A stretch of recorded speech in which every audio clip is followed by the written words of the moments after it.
A balada da lua minguante, o segredo de Elias. Elias era o moleiro da pequena e isolada aldeia de Oacavém, um vilarejo aninhado entre florestas densas e cercado por picos rochosos que pareciam arranhar o céu. Ele era um homem grande, com ombros largos e mãos calejadas pelo trabalho com a pedra e a madeira, mas seus olhos, de um azul surpreendentemente claro, carregavam uma melancolia profunda que a maioria dos aldeões atribuía à solidão. Ele vivia sozinho, e essa solidão era, na verdade, sua guardiã mais zelosa. O segredo de Elias não era o tipo de coisa que se confiava em um amigo ou sussurrava à luz de velas. O segredo dele era a maldição. Ele herdara do pai, que a recebera do avô, uma linhagem de homens que, a cada ciclo lunar, eram forçados a enfrentar o horror de sua própria carne. Não era uma transformação lenta e mística, mas sim um paroxismo de dor óssea e muscular, um despertar bestial que rasgava a humanidade e a substituía pela fúria primitiva do lobo. Naquela semana em particular, a lua minguante se aproximava, e o medo de Elias aumentava com a diminuição da luz. As luas minguantes eram sempre as piores. A escuridão parecia aumentar a fome e a selvageria de seu lado lupino, tornando o controle quase impossível. Na manhã de terça-feira, ele preparou o que chamava de seu santuário, um celeiro abandonado nos limites da floresta, reforçado com pesadas correntes de ferro que ele mesmo havia forjado. Era lá que ele se acorrentaria na noite da transformação, na esperança de que as amarras aguentassem o suficiente para evitar um banho de sangue na aldeia. O despertar da fera. Naquela noite, a lua minguante, como uma unha prateada cortando o veludo negro, espiou por entre as copas das árvores. O ar estava frio e carregado de uma tensão que só Elias sentia. Ele já estava no celeiro, o cheiro de palha velha e mofo misturando-se a suor frio em sua testa. Ele prendeu as correntes grossas em seus pulsos e tornozelos, certificando-se de que cada laço estivesse apertado até o limite da dor, um lembrete físico de sua luta. O primeiro espasmo veio como um choque elétrico. Ele arqueou as costas, um grunhido gutural escapando de sua garganta. Não era um grito humano, mas o som de algo primordial sendo rasgado.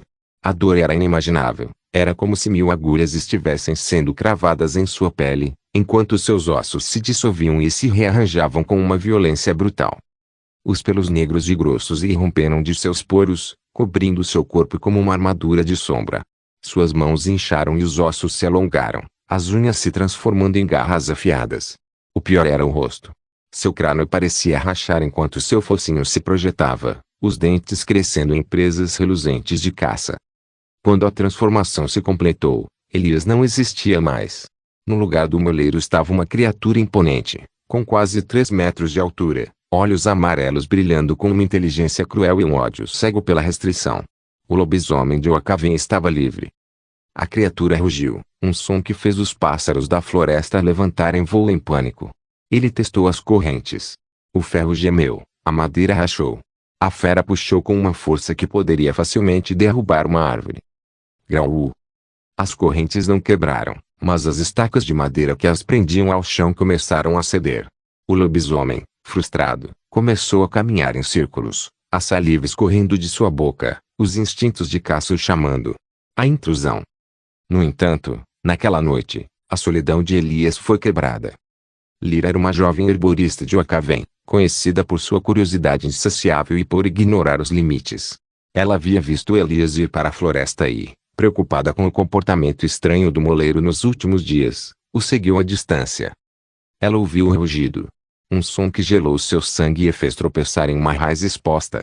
Mas, em vez de fugir, a curiosidade de Lira se transformou em uma mistura de medo e fascinação. Ela se esgueirou até a rachadura na parede do celeiro e espiou. O que ela viu não era um animal, mas um monstro. No entanto, em meio à fúria lupina, ela notou a luta.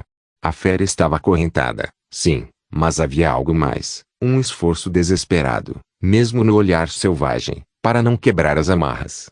Era a última fagulha de Elias lutando contra o controle. O lobisomem percebeu o cheiro dela. Com um movimento rápido e ensurdecedor, ele se lançou contra a parede, as correntes esticando e batendo, e rugiu diretamente no buraco, seus olhos flamejantes fixos no rosto aterrorizado de Lira. Lira caiu para trás, chocada, mas não gritou. Ela viu que as estacas estavam quase completamente soltas. O celeiro não aguentaria mais 5 minutos. O pânico de Elias, O homem havia se concretizado. Uma ajuda improvável. Lyra era uma herborista, não uma guerreira. Ela carregava consigo apenas uma pequena bolsa de ervas e um punhal de bronze para cortar raízes. Mas ela se lembrou de uma lenda antiga, algo sobre os lobisomens e o acônito, a planta tóxica conhecida como mata-lobo. Ela sabia que a planta era um veneno mortal se ingerida, mas a lenda dizia que seu cheiro, em altas concentrações, poderia atordoar ou, no mínimo, enfraquecer temporariamente a fera, permitindo que o homem voltasse à consciência. Com as mãos tremendo, Lyra pegou um punhado de raízes secas de acônito de sua bolsa e as jogou em uma pequena fogueira que Elias havia acendido para se manter aquecido antes da transformação. A fumaça espessa, esverdeada e intensamente amarga subiu imediatamente, invadindo o celeira pelas frestas. O efeito foi instantâneo. O lobisomem parou de lutar contra as correntes. Ele grunhiu, cambaleou e levou suas enormes patas à cabeça, como se estivesse tentando afastar um ruído ensurdecedor. A ferocidade em seus olhos amarelos vacilou, substituída por uma dor e confusão bestiais. Lyra ouviu os ossos do monstro estalarem novamente, mas desta vez, o som era o inverso. O focinho recuou, a pele começou a se afrouxar, e a massa musculosa encolheu. O juramento. Quando a fumaça começou a se dissipar, Elias estava no chão, nu, exausto, e acorrentado, com o corpo coberto de hematomas e suor. Ele estava consciente, mas pálido e fraco. Ele levantou a cabeça, olhando para Lyra através do buraco na parede. Seus olhos azuis, agora humanos, estavam cheios de desespero e vergonha. Lyra. Saia daqui. Fuja, ele sussurrou, sua voz rouca de dor. Eu sou uma abominação. Eu poderia ter matado você. Lyra, surpreendentemente, não fugiu. Ela respirou fundo e olhou para o homem que ela vira se transformar no monstro. Eu não vi uma abominação, Elias, ela disse com a voz firme. Eu vi um homem lutando desesperadamente para proteger aqueles que o temem. Vi um moleiro que se acorrentou por conta própria. Suas correntes falharam, mas sua vontade não. Ela se ajoelhou e começou a usar seu punhal para cavar ao redor das estacas restantes, enterrando-as mais fundo e reforçando-as com pedras que encontrou no chão. Eu vou te ajudar, ela prometeu, sem olhar para ele. Mas você deve me prometer uma coisa. Você deve me deixar te ajudar a encontrar uma maneira de controlar isso, Elias. Uma planta, uma oração, uma rotina. Você não pode enfrentar isso sozinho. Elias observou a jovem, a herborista, que acabara de testemunhar seu pior pesadelo e, em vez de fugir, estava garantindo suas correntes. O peso da solidão que ele carregava por anos finalmente começou a se dissipar. Eu prometo, ele disse, a primeira palavra de esperança em anos.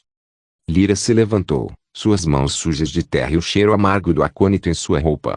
Ela não soltou das correntes, a lua minguante ainda não havia terminado seu ciclo. Eu voltarei antes do amanhecer, Elias, ela disse. E trarei comida. E, na próxima lua, estaremos mais preparados.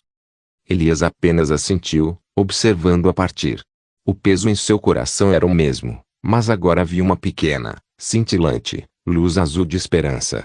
Ele não estava mais sozinho com sua maldição. A balada da lua minguante havia acabado de ganhar um novo verso.